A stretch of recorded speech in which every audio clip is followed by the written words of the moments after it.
আসসালামু আলাইকুম প্রিয় দর্শক। আশা করি সবাই ভালো আছেন। তো দেশের পরিস্থিতি সবাই মোটামুটি জানেন।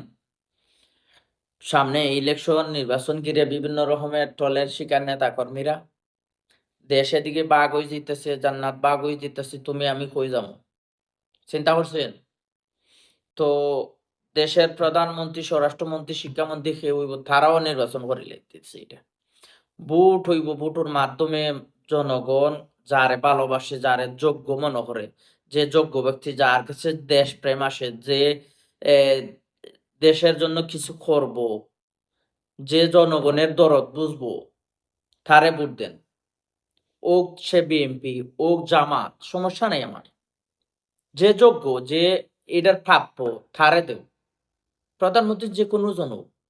বিভিন্ন রকমের কথাবার্তা, বিভিন্ন রকমের ট্রলের শিকার। এরকম ট্রল বিভিন্ন রকমের কথাবার্তা হইলে দেশের পরিস্থিতি খুবই খারাপ হইব নির্বাচনে।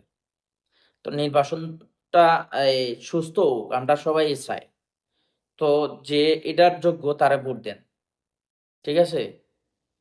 বিভিন্ন রকমের কথাবার্তা খান দিয়েন না। বিভিন্ন রকমের কথাবার্তা কইন এরা কি কিছু খাইয়া করে নাকি না খাইয়া করে? জানি না। তো সময় হয় না, ভিডিও বানাই না। সময় মাঝেমধ্যে পাই, ফ্রি টাইম অত রেস্ট নেই। ভিডিও বানানো হয় না। তো ভিডিওর মধ্যে অনেক ভুল-ভ্রান্তি হয়। তো ক্ষমার দৃষ্টিতে সবাই দেখবা। তো এর জন্যই ভিডিওটা বানানি। আসসালামু আলাইকুম।